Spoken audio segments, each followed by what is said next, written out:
En este video nos sumergiremos en la vida y el legado de una figura controvertida de la historia mexicana, Gustavo Díaz Ordaz. Durante su mandato presidencial, este hombre se vio envuelto en una lucha constante entre la luz y la sombra. Desde sus días de juventud hasta los hechos más oscuros de su gobierno, desentrañaremos los secretos y las curiosidades que han forjado su legado. Acompáñenos en este emocionante viaje mientras exploramos la vida de este personaje.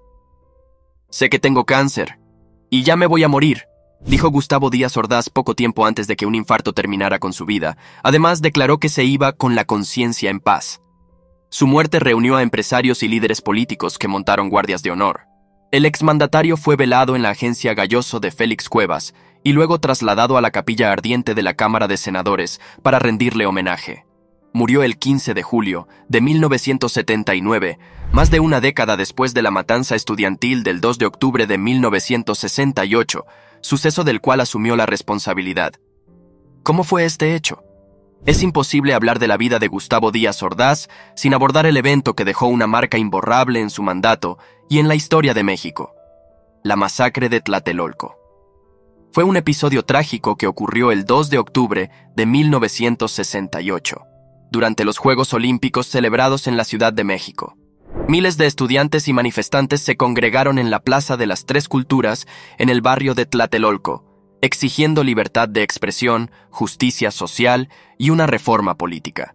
Sin embargo, lo que comenzó como una protesta pacífica se convirtió en una pesadilla sangrienta.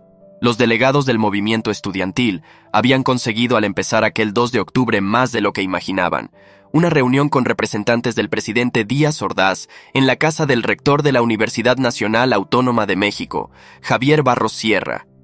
Los estudiantes agrupados protestaban contra la ocupación militar de institutos educativos y exigían la liberación de estudiantes detenidos en manifestaciones previas y la disolución del cuerpo de policías antimotines. Como producto del encuentro, se acordó suspender la marcha de estudiantes programada para ese día y se pactó una segunda reunión para el 3 de octubre. Sin embargo, ninguno de los presentes en aquel momento esperaba la reacción que tendrían las fuerzas de seguridad del país una vez que salieran nuevamente a la plaza para informar los resultados del mitin. En un acto de represión brutal, las fuerzas de seguridad mexicanas, respaldadas por el gobierno de Díaz Ordaz, abrieron fuego contra la multitud desarmada. Hemos sido tolerantes hasta excesos criticados, pero todo tiene un límite y no podemos permitir ya que se siga quebrantando irremisiblemente. Se estima que cientos de manifestantes murieron ese día, aunque las cifras exactas aún son motivo de debate. Muchos más resultaron heridos o fueron detenidos. La masacre de Tlatelolco no solo fue un derramamiento de sangre, sino también un ataque a la libertad de expresión y una violación de los derechos humanos. El gobierno de Díaz Ordaz buscaba sofocar el movimiento estudiantil que había crecido en todo el país y mantener una fachada de estabilidad durante los Juegos Olímpicos. Después de la masacre de Tlatelolco, México se sumergió en un periodo de silencio y represión.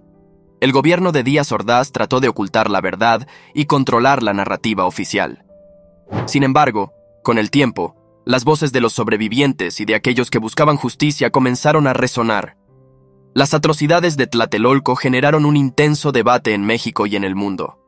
Muchos se preguntaban cómo un gobierno democrático podía ser responsable de tal violencia contra su propia ciudadanía. Surgieron comisiones de investigación y grupos de derechos humanos que buscaron la verdad y buscaron responsabilidad. El gobierno reconoció solo una veintena de muertos la misma noche del 2 de octubre, aunque según los datos de la Comisión de Verdad, el saldo de muertos supera los 300, y además habla de 700 heridos y 5,000 estudiantes detenidos. El legado de la masacre de Tlatelolco continúa hasta el día de hoy. Si bien algunos argumentan que el gobierno de Díaz Ordaz trató de proteger la estabilidad y evitar la desestabilización del país, asumo íntegramente la responsabilidad personal, ética, social, jurídica, política e histórica por las decisiones del gobierno en relación con los sucesos del año pasado. Otros lo acusan de violar los derechos humanos y de no rendir cuentas por las atrocidades cometidas. La masacre de Tlatelolco dejó una marca indeleble en la historia de México y provocó una profunda reflexión sobre el papel del gobierno y la importancia de los derechos humanos. A pesar de los obstáculos y las dificultades, ha habido avances significativos en la búsqueda de verdad y justicia para las víctimas de esta tragedia, lamentablemente sin lograr señalar a ningún culpable en la justicia hasta el día de hoy. Este hecho es un recordatorio sombrío de los horrores que pueden ocurrir cuando se violan los derechos fundamentales de las personas. Como sociedad, debemos recordar este capítulo oscuro de la historia y trabajar juntos para construir un futuro en el que la represión y la violencia no tengan cabida. Pero, ¿sabías que fue el propio Díaz Ordaz quien ordenó un secuestro? Sí, del mismísimo Eduardo del Río, mejor conocido como Ríos. Las caricaturas que Ríos realizó en contra de Gustavo Díaz Ordaz y que se usaban en las marchas del movimiento estudiantil molestaron al entonces presidente de México. Uno de sus dibujos se volvió muy popular en las marchas del 68, en el que ponía el perfil de Díaz Ordaz, enmarcado por la silueta de un soldado con rasgos de neandertal. El presidente era muy sensible a las críticas sobre su apariencia y no toleraba las burlas hacia su persona. Después de varias intimidaciones previas, un día a finales de enero de 1969, el dibujante fue secuestrado cerca del centro de la Ciudad de México por 3 sujetos enmascarados, que se presentaron como miembros de la Dirección Federal de Seguridad. Después de pasar por un interrogatorio, Ríos fue conducido a un campo militar, donde fue entregado a unos militares y estuvo encerrado durante horas. En la madrugada de ese día, fue conducido por los militares a un costado del Nevado de Toluca. En todo el trayecto, los uniformados lo insultaron e intimidaron. Al llegar a su destino, le indicaron que iba a ser fusilado por atacar al gobierno y al presidente. Sin embargo, Ríos tenía un as bajo la manga que le salvaría la vida. Luego de enterarse de su secuestro, la familia del caricaturista acudió con el expresidente Lázaro Cárdenas del Río, con quien tenían un parentesco lejano, para solicitar su intervención. Cárdenas habló personalmente con Gustavo Díaz Ordaz y le pidió que respetaran la vida de su sobrino. Ríos estaba seguro de que, de no haber intervenido el general Cárdenas, no habría podido sobrevivir al suceso. Lamentablemente, esta experiencia le provocó una insuficiencia cardíaca y, por recomendaciones de su médico, tuvo que abandonar la Ciudad de México y cambiar su domicilio a Cuernavaca, Morelos, y decidió no criticar más a los presidentes luego de tan amargo suceso. ¿Vamos a conocer la otra cara del presidente que estuvo detrás de estos actos tan terribles? Gustavo Díaz Ordaz nació el 12 de marzo de 1911 en lo que hoy es Ciudad Cerdán, en Puebla, México. Pertenecía a una familia trabajadora de clase media. Desde una edad temprana, mostró una inteligencia excepcional y una curiosidad innata por el mundo que lo rodeaba. Aunque su infancia estuvo llena de dificultades y privaciones, Díaz Ordaz siempre encontró refugio en los libros y demostró un talento especial para el aprendizaje. Su mente inquisitiva y su búsqueda constante de conocimiento le permitieron destacarse en la escuela y le dieron las bases para su futura carrera como líder político. Su familia enfrentó problemas económicos por haber perdido gran parte de sus propiedades. Díaz Ordaz realizó sus estudios básicos en el Instituto de Ciencias y Artes de Oaxaca, pero la falta de empleo e ingresos llevó a su familia a emigrar a la ciudad de Puebla. De hecho, en algún momento Díaz Ordaz buscó integrarse al ejército, pero la carencia de dinero le impidió pagar la cuota exigida para ingresar. Y aunque no tenía lo suficiente para comprar sus libros, siempre buscó la manera de estudiar. Después de completar sus estudios en la Universidad Nacional Autónoma de México, Gustavo Díaz Ordaz comenzó a hacerse un nombre en la política. Su pasión por las causas sociales y su habilidad para comunicarse con elocuencia hicieron que fuera reconocido como un líder emergente en la escena política del país. A medida que su carrera política avanzaba, Díaz Ordaz comenzó a trabajar en diversos puestos gubernamentales y a establecer conexiones con figuras destacadas del poder político de la época. Su perseverancia y su capacidad para negociar lo llevaron rápidamente a la cima. El gobernador y cacique poblano Maximino Ávila Camacho fue quien impulsó su carrera política. Primero, al nombrarlo vicerrector de la Universidad de Puebla, y luego, como secretario de gobierno en la administración del gobernador Gonzalo Bautista Castillo, sucesor de Maximino. Con el respaldo de Maximino, logró convertirse en diputado federal y en senador. En el Congreso coincidió con Adolfo López Mateos, quien el 1 de diciembre de 1958 asumió la presidencia y quien lo designó secretario de Gobernación, su mano derecha, negociador en su ausencia y virtual sucesor. Aunque la historia suele enfocarse con sobrados argumentos en la política, no podemos olvidar que Gustavo Díaz Ordaz también tenía pasiones y talentos ocultos. Además de sus logros en el ámbito político, era un hombre con una profunda apreciación por las artes. Gustavo tenía un talento excepcional para la música y la poesía. A menudo se sumergía en esos mundos como una forma de escape y expresión personal. Según se cuenta, sus composiciones eran conmovedoras y reflejaban la complejidad de su ser. Como logro político más destacado está su llegada al cargo más importante que puede tener alguien en un país, específicamente en el suyo en este caso. En 1964, Gustavo Díaz Ordaz asumió el cargo de presidente de México. Durante su presidencia se enfrentó a numerosos desafíos y, a su vez, logró avances significativos en diversas áreas. Uno de los logros más destacados de su mandato fue la implementación de políticas de modernización y desarrollo económico. Díaz Ordaz promovió la industrialización del país, incentivando la inversión extranjera y creando programas para fomentar la creación de empleo y mejorar la infraestructura. Para el año 1967, inauguró la línea 1 del sistema de transporte colectivo Metro, con lo que dio inicio a una red de líneas del transporte, que hoy es el más utilizado en la Ciudad de México. En ese entonces, se hicieron una gran cantidad de fotos y notas sobre el nuevo transporte público que estrenó el mandatario haciendo el primer viaje a bordo del metro. Previamente, un año antes había inaugurado las instalaciones del Estadio Azteca, donde se disputó un partido entre el Torino y el América que terminó en empate en 2. A pesar de su reputación como líder firme, Díaz Ordaz fue un defensor de la apertura al diálogo y la negociación. Durante su presidencia, impulsó políticas de apertura que permitían una mayor participación política y social, aunque estas medidas se vieron opacadas por la represión en eventos como la masacre de Tlatelolco. Díaz Ordaz fue conocido por su destacada participación en la política internacional. Durante su mandato, México fue sede de los Juegos Olímpicos de 1968, un evento que buscaba proyectar una imagen moderna y progresista del país.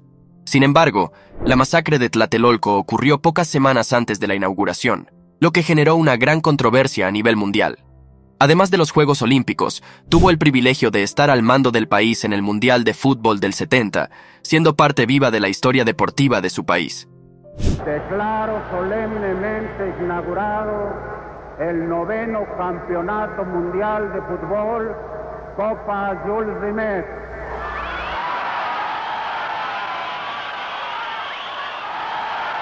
Como vimos, durante su mandato, llevó a cabo importantes cambios en el país y tuvo una destacada participación en la política internacional. Además de su trayectoria política, existen algunas curiosidades interesantes sobre él. Díaz Ordaz era conocido por su presencia imponente. Medía alrededor de 1,90 m de altura, lo que lo hacía destacar en las reuniones y actos públicos. Además, solía usar anteojos de marco grueso, lo que se convirtió en una característica distintiva de su apariencia. A lo largo de su vida, Díaz Ordaz desarrolló una gran pasión por la historia y la arqueología de México. Durante su tiempo como presidente, promovió la preservación y restauración de importantes sitios históricos, como las pirámides de Teotihuacán, en un esfuerzo por proteger el patrimonio cultural del país. Como mencionamos, el talento de Díaz Ordaz era innegable. Era un ávido lector y se interesaba por una amplia variedad de temas. Le gustaba leer obras filosóficas, históricas y literarias, lo que le permitía tener una visión más amplia y profunda de la realidad. Esta pasión por la lectura influyó en su enfoque intelectual y su capacidad para tomar decisiones informadas. Además, Díaz Ordaz era conocido por su habilidad para hablar varios idiomas. Además de su dominio del español, también hablaba inglés, francés, alemán y náhuatl, lo que le permitía comunicarse y establecer relaciones diplomáticas con líderes internacionales de diversas nacionalidades. ¿Sabías que el expresidente llegó a ser participante de la CIA? Todos los días, durante al menos 4 meses, la CIA siguió los pasos del movimiento estudiantil que se desarrolló en México en 1968. La vigilancia no fue solo en la capital del país, donde la organización y protestas tuvieron más fuerza, sino en varios estados. Los agentes recabaron datos de los líderes estudiantiles, ayudaron a grabar conversaciones telefónicas y asambleas en las escuelas. De hecho, según documentos secretos del gobierno estadounidense desclasificados en los últimos años, la CIA tuvo una fuerte influencia en las decisiones del mandatario hacia las protestas estudiantiles. Incluso Díaz Ordaz recibía un sueldo de la CIA, según el académico Sergio Aguayo, investigador del Colegio de México.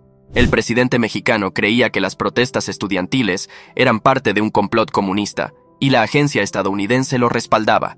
La CIA estaba absolutamente convencida de que el movimiento tenía apoyo e inspiración no solo desde Cuba, sino de la Unión Soviética, según Kate Doyle, directora de análisis de la política de EEU en América Latina del Archivo de Seguridad Nacional.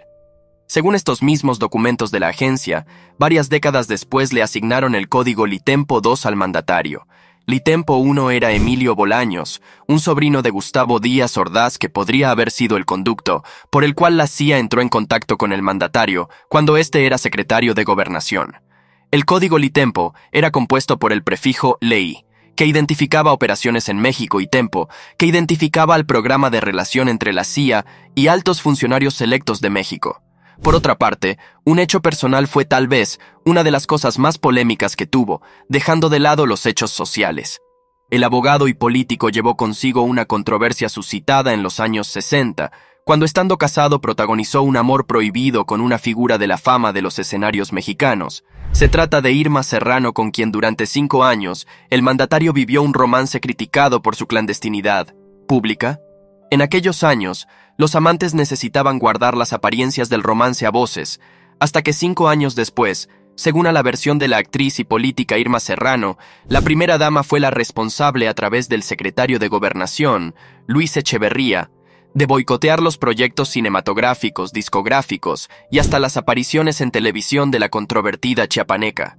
Entonces, y adolorida, Irma Serrano se enfundó en un traje folclórico, rentó los servicios de un grupo de mariachis y acudió a la residencia oficial de Los Pinos, decidida a cantar su verdad y a llevarle una serenata a la esposa del presidente por su cumpleaños.